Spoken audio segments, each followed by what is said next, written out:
Hello everybody and welcome back to the Integrity Botanicals YouTube channel.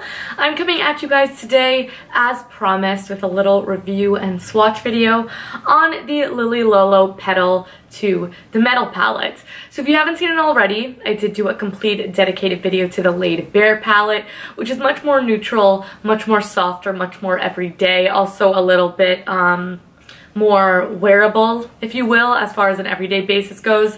So I will have that linked in the description box down below. But okay, so as usual, we get the same gorgeous, compact, sleek Lily Lolo packaging. It is black and white. It's nice and sturdy. We open it up and inside we have 8 beautiful cool tone shades, and this retails $34. Now in this total thing, you get 8 grams of product, making each eyeshadow about a gram a piece and making them all for $4.25 just about, which is a fantastic deal. I can't really see myself hitting pan on anything except this brow bone shade, and I think that's an easy shade to work back in from something else or to buy a single of in case that happens. So like I said, it's much more cool tone. It's a very different look for me. But let's just get straight into the shades. Let's waste no time here. First up, we have the shade Photo Finish, and Photo Finish is just a beautiful matte bone shade. It is not the most pigmented shade in the bunch, but I do think it's great for laying down color, and that's exactly what I did. I took the Delium Tool 778, which is a large flat packing brush, laid that all over the lid to not only, you know, give that definition onto the brow bone, which I think it does beautifully. It's definitely my favorite thing to use it for, but it also will help all the other eyeshadows blend and give us a blank canvas to work with and help the shadow from creasing. Next up, we have the shade Fueled, and Fueled is this beautiful metallic sort of taupe. It is what I have across the lid today. This took a little bit of trial and error. I do think it applies the best with the finger, so I did try applying it with the Delium Tool 777. I think it was a little bit patchy. Then I went in with my finger where it is definitely the most even and opaque. I really like it for that. And then I did try to wet the brush a little bit, the Delium Tools 934, but again, I think that led to a more patchy application and didn't give it that finish I wanted. So just go right in with the finger. It is also the best to minimize fallout. This shade does have quite a bit of fallout to it, but it is a very smooth and pigmented shadow. It is also not only shimmery, it does have a bit of glitter in there, so it's not just a sheen. It is a little bit more chunky, but I do think the shade of it is really quite wearable and did look very nice in the end.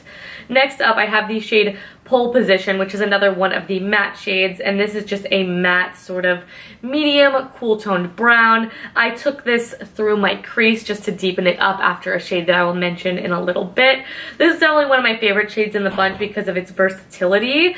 And what I love about this palette more than the Laid Bare palette is that the punchy shades are more punchy. We have more matte shades to work with it, which I think is necessary for a palette that looks like a smoky eye kit, something like that. It really is important. I think they did a great job with the shades in this palette.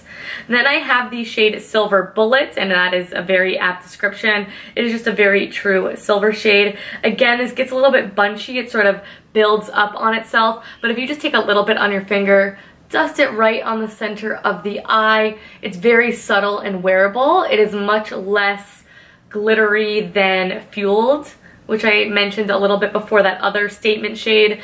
Those are definitely the 2 statement shade in the bunch. Sorry, I'm just gonna take the extra of that and put it on my eyelid. I really love that silver shade. Very pigmented. Just be careful with the fallout. Knock off your brush or use your finger, like I said, and press it into the lid. It's gonna make your life a lot easier. So I did take a tiny bit of that and dab it in the center of the lid.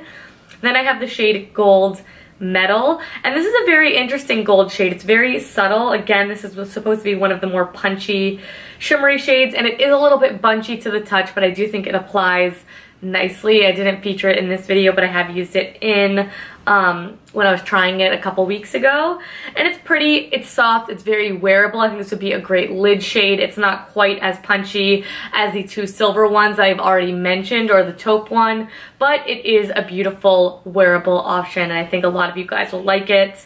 Then I have the shade Carbon, and Carbon is another matte shade, and it is just this sort of char coaly gray. It has a little bit of like that bluish to it that those sort of slate colors can have, but it's not super, super pigmented or dramatic. I don't think it is intended to be. So again, I went in with this and the little Delium Tool 781 brush. Wanted to add a tiny bit more definition, so I concentrated that just on the outer edge, and I did take a mixture of that shade and the brown shade pole position right under the lash line, just to add a little bit of definition. Then I have another matte shade which is called Hookup, and Hookup is this sort of, again, a neutral mid-tone taupey purple, much softer than any of the other shades mentioned, and this is what I started off with my crease. Took the Delium Tool 785, dabbed it right in there, and it made for the perfect transition shade. That is what I love it for. Or you could just put that all over the lid just for that sort of, I tried but not really, one wash of shadow look over the lid. And to wrap this up, we have the shade Black Zinc, and Black Zinc is obviously Carbon's just more intense sister. It's definitely much more black. It's not as gray. Again, is this the most pigmented black in the world? No, it is not, but I don't think that is what the intention is. So my final opinion on this product is very similar to the Laid Bare one. I do think it's a really nice palette. I think the textures of the eyeshadows are really beautiful. I do think the pigmented leaves a little bit to be desired, but these are not super crazy, intense, pigmented, metallic eyeshadow palettes. I don't think that's who that these are geared towards. For me, this is for someone who wants to dip their toes in the realm of smoky eyes, wants something that they can use as a nighttime option, or someone who prefers cool tones and something that we can take both day to night. This is a really great palette for that because of those smokier shades. Then we have the punchy shades that you could just add to the lid to really take this to the next level. Black eyeliner will take this to the next level.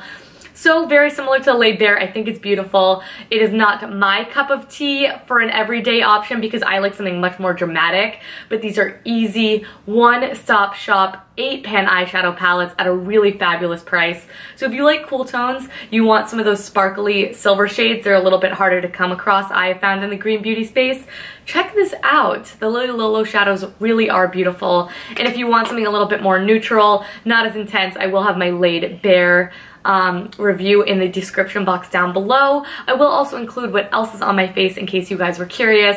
But that is it. Another great product from Lily Lolo. Shock Horror. If you guys would like me to review all of these single shades, I do think I will be doing that in the coming months. So give this video a big thumbs up and subscribe if you would like to see that.